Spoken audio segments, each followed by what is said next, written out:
Was there anybody that ever lived there? I don't think Orin. I think Orin said there wasn't anybody that ever stayed there. There Well, would we had be people that would have stayed. stayed there for a while. Because there was maybe rooming there. Yeah. Well, they might have stayed there in case of emergency, or Yeah. there might have been the odd. Well, we had that one technician who was kicked out of his apartment and ended up staying out there. Yeah.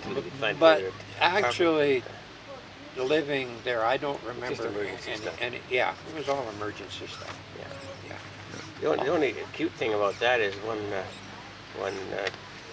there was if you were on the night shift and all of a sudden the blizzard showed up, you generally stayed there for the night rather than go home and have the poor guy in the morning trying to figure out how he's going to get out there. Right. So it was a nice thing. We'd phone and tell each other what we were doing. Yep. Yeah. But one morning there had been a blizzard during the night, and I had a Corvair. So it's not that far back, only 1960. And they had a heavy snowstorm in that corner, and I came out there with my Corvair, and the bottom of it's like a Volkswagen, just smooth and silk. So I took that corner, hit this snowbank that was about 20 feet long, over top of it, pulled into the garage, got things going.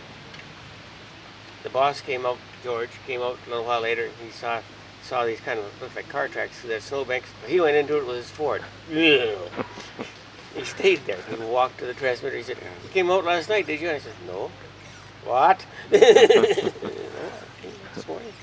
There was in the early days. There was all kinds of stories. There wasn't that many guys going out there that had vehicles, and one of the hard parts was guys that had to walk out there. And there was this one fella, this Norm Mickelray, who was the clock watcher. He had his own program out there, and he had a box. He made himself a special cardboard box, and it had a window in it, and he was inside there, and that was quite common.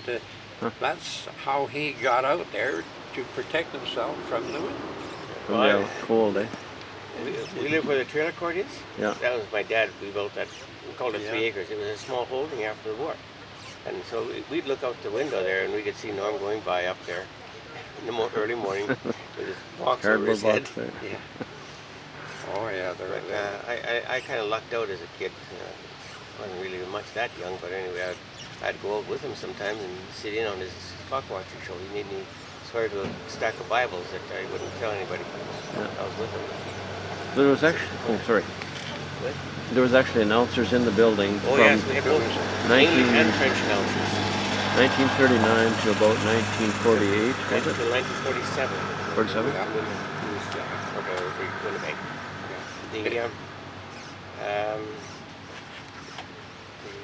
Well, it was a French department also, you see, like that room downstairs next to the kitchen with a little artificial fireplace. Yeah. That was the French office there.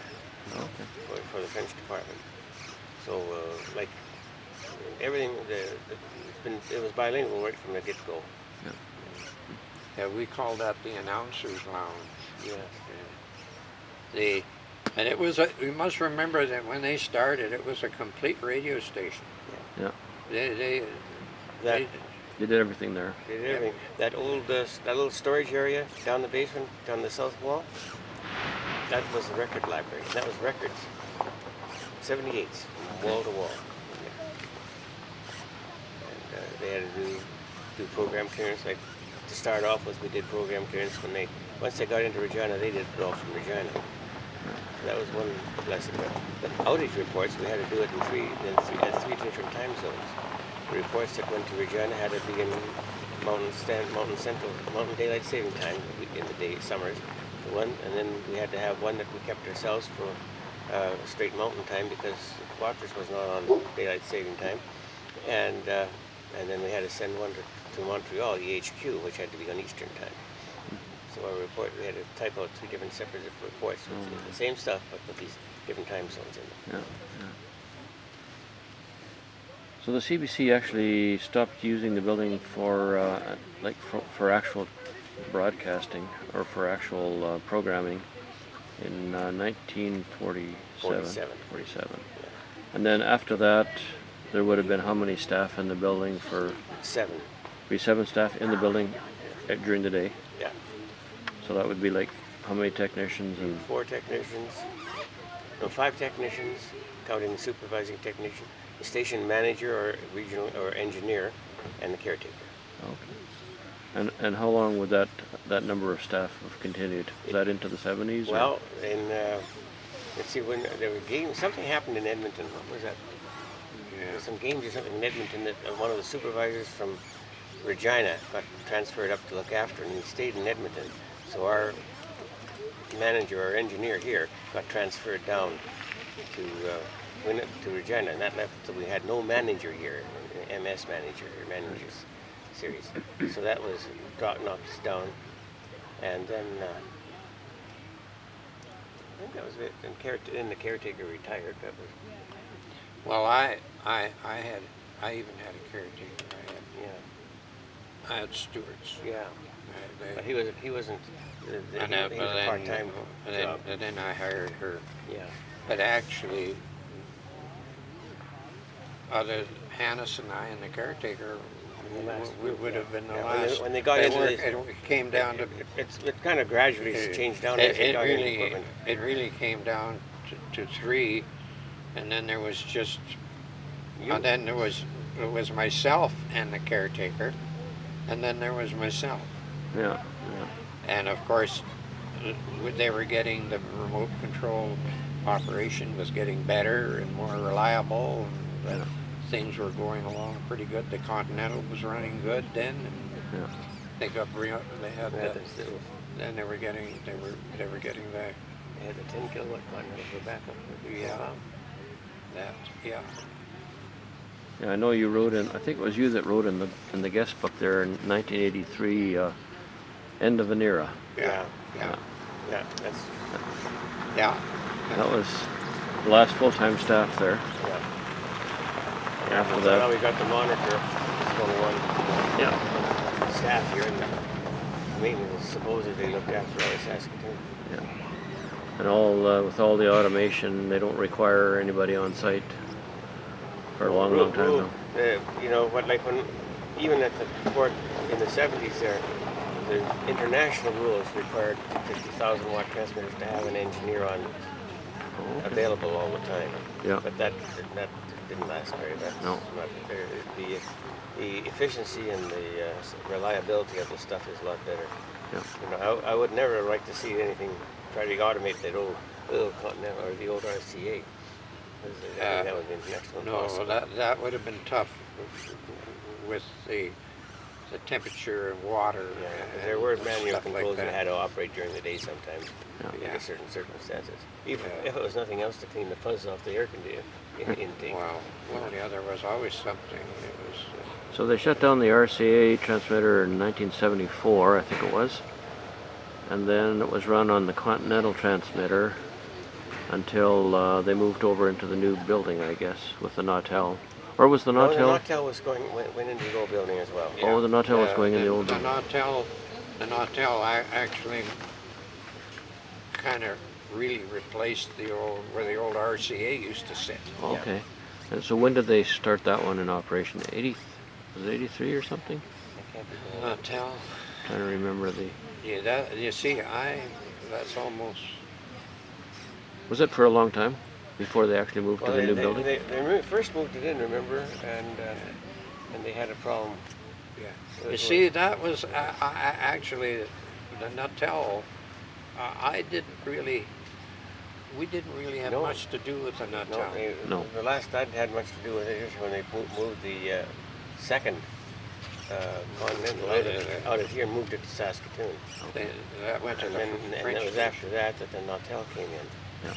But we were getting close to retirement by that time. Yeah. Well, once the remote control of the transmitter really got working, and of course with the new, every time you turned around, they were getting a better piece of equipment. Yeah. And it was updating this and updating that. And when they switched to the two transmitters that used 50 kilowatt or 50 watt, 50 ohm transmission line, the big pipe all the way up to the tuning house instead of the open wire, it made quite a difference in efficiency and things like that too. How about the map on the floor? We should probably talk Well, about that briefly. one of the most interesting things about that is if you look at it now, you'll see CBW is in Windsor, and now it's in Winnipeg. Okay. And that was a change that was done between when that map was built and the CBC going to Winnipeg. They bought the rights to that call sign from a private station, and Okay. just to be Well, CBC Winnipeg. Outside of that whole map. One point you'd find interesting on that map, of course, is that parts that are not Canada are in the gray color, Gray color, yeah. including Newfoundland. Yeah. Yeah. So And that was in 39, and then Newfoundland joined up about, 49 or something? yeah, just like after that? the war. Yeah, Some of them are still silly about it. Anyway. Well, we'll probably wind up our time together here, maybe, unless there's some other things that you guys, would feel like would be interesting, like maybe some of the really good experiences you had there.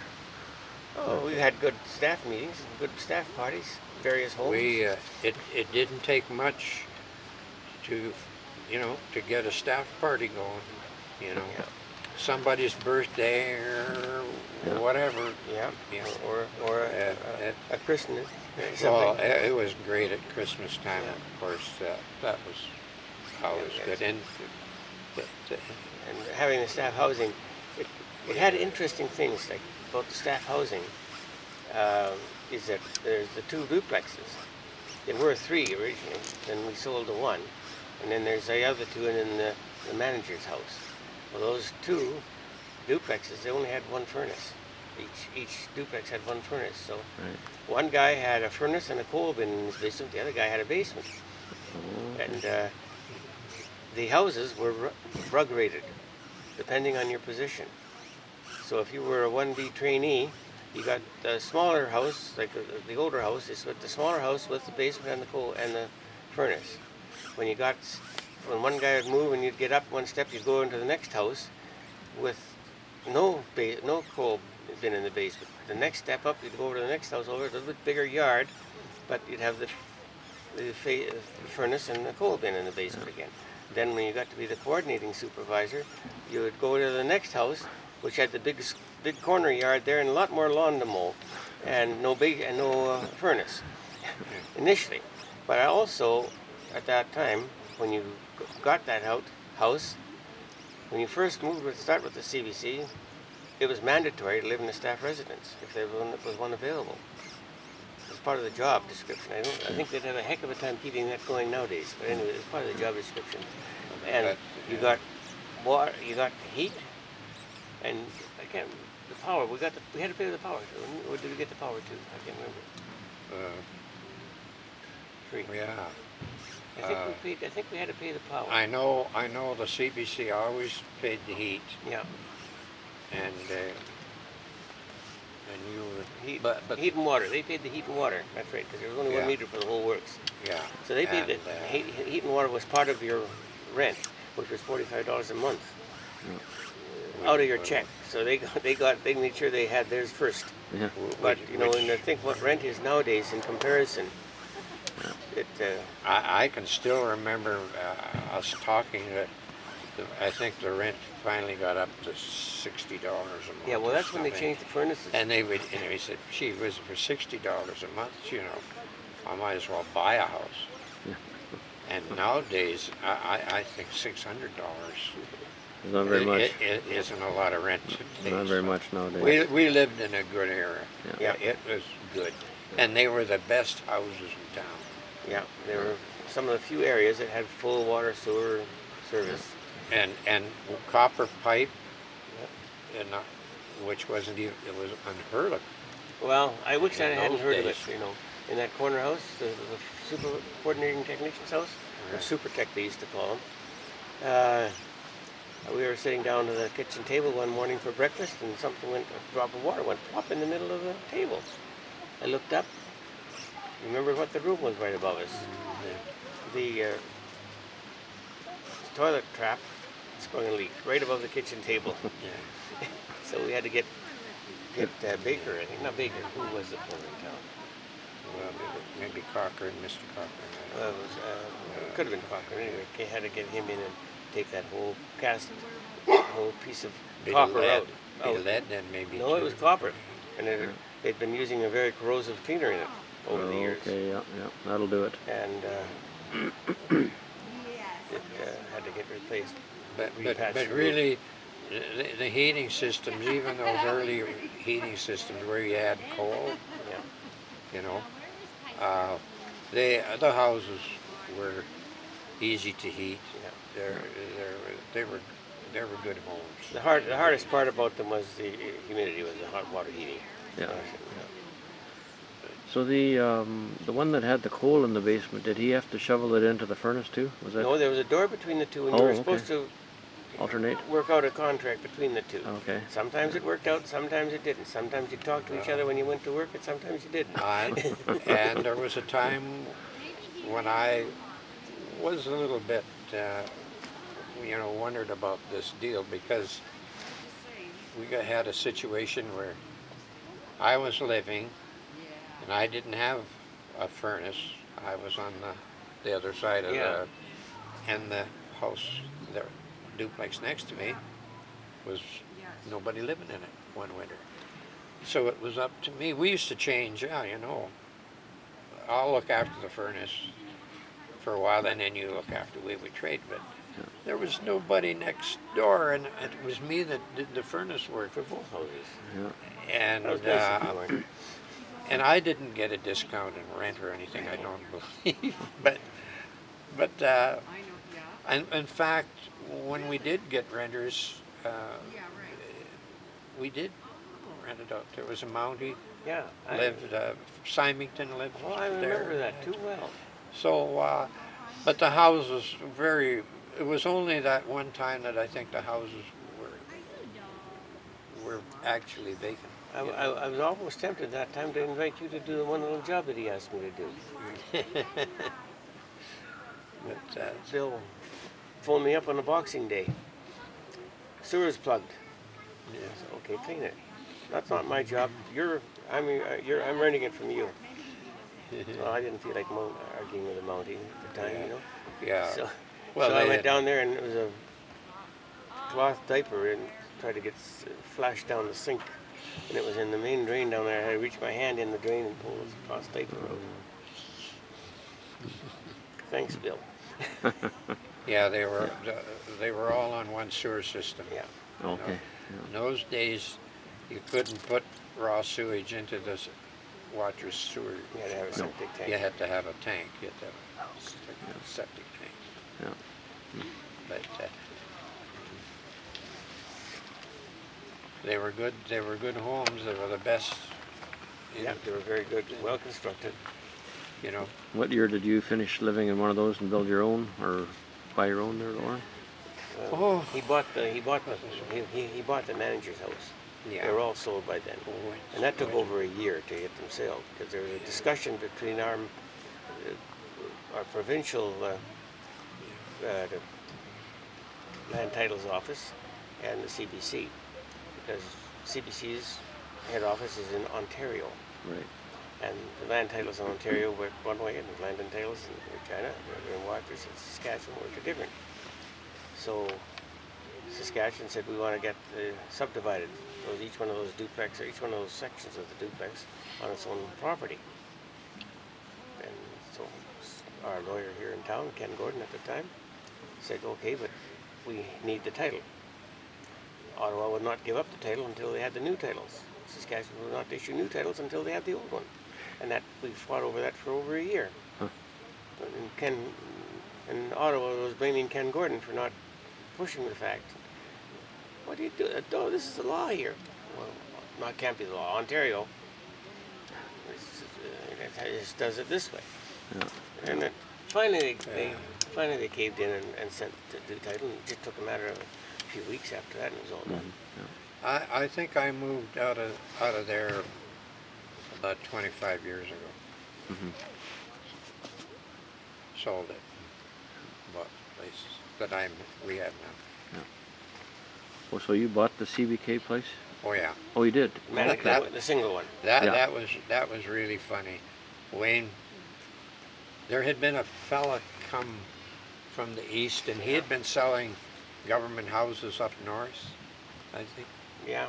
and he came out to put a value on the CBC houses so they could be sold. They were thinking about selling them at the time.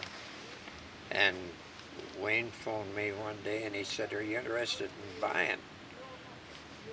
And I said, "Yes."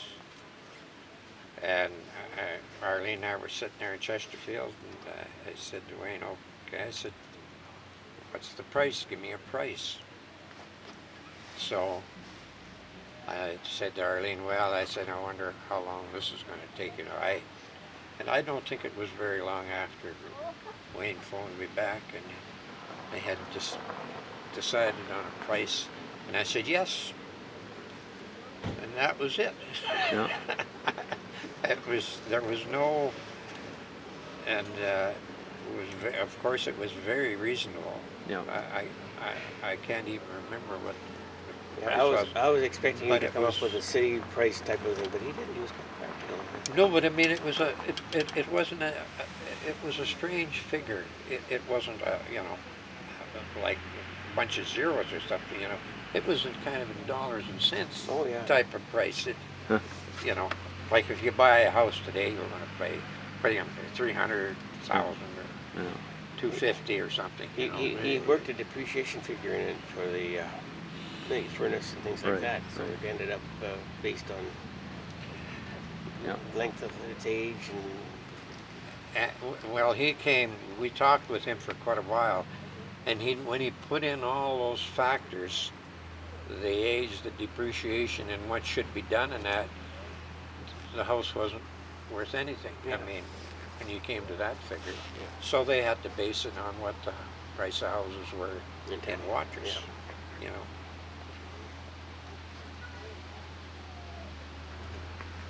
But it was a good deal. Any other memories of CBK that you'd like to leave for future generations? Well, as far as I was concerned, it was a good company to work for. You really had to do something bad. I mean, to get kicked out or get fired. I mean, you really had to do something. It was always. I always figured it was a good company, reasonable. They there for the longest time. NABIT, the union was good. There was no problems between unions, and management and stuff. It was a Yeah. good company to work for. Yeah.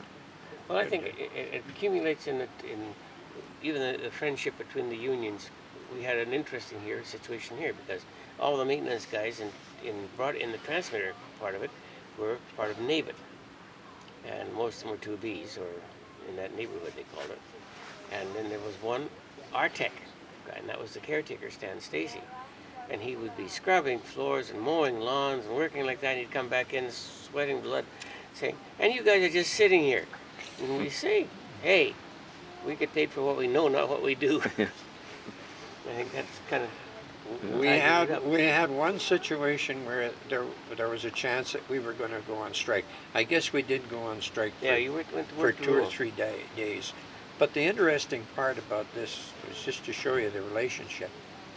They sent engineers down from the east out to the transmitter, and we taught them how to run the transmitter Okay.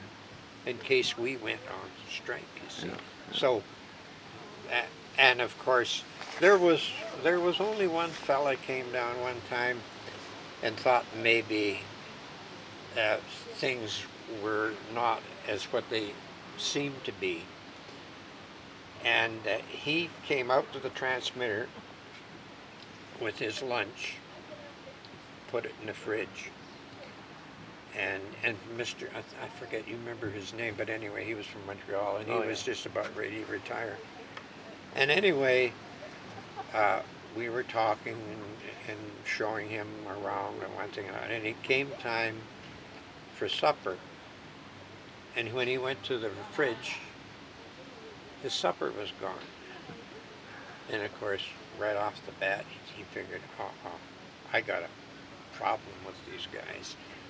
And the poor guy didn't find out till the next day that Stan accidentally took his supper, which he thought it was his, took his supper home with him and just assumed that it was his.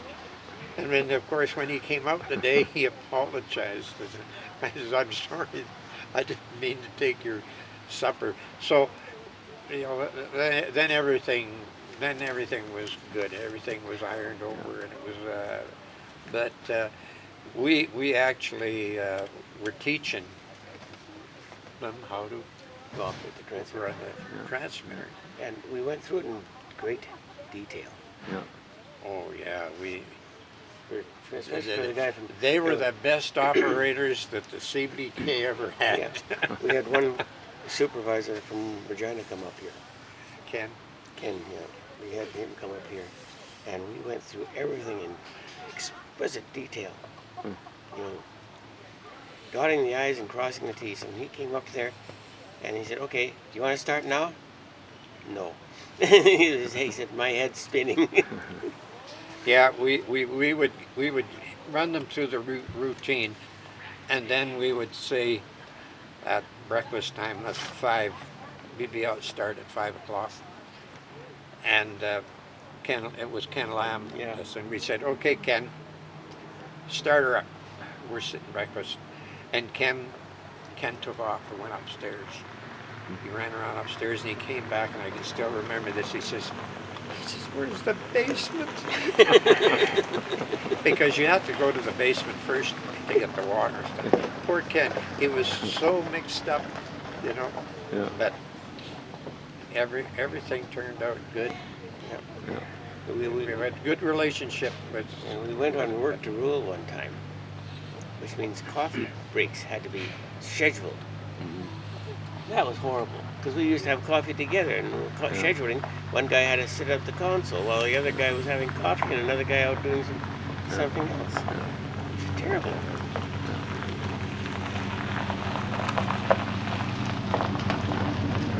That loud truck to go by there. Alberta truck. Well, anything else that you want to throw I in can't think before? of much more. Miss the old girl. No, Yeah, yeah. There's a lot of things That was a nice. It's best. You forget a lot of the things that Yeah. you know. It's always we have the good memories. There's more good memories. You know, there's always something. I can't really. There was never a time that I ever, wished that I had done something else in my lifetime or something. Yeah. Well, I found it better than running a motel, which I went to. We built a motel and had that for a year, and they worked something. I went to summer relief. I preferred this CBC. Well, there's a lot of history there. Yeah. Well, thanks very much, guys, for helping us out here with this. And if you can think of any more memories, well, jot them down, and we'll. Well, we'll think of a whole bunch of other things after you've gone. Probably, Well, we all got his email address. We can probably, but I guess we'll. you see the odd email coming saying, "Oh yeah, about." So thanks again for participating, and we'll shut her down here for now. Yeah.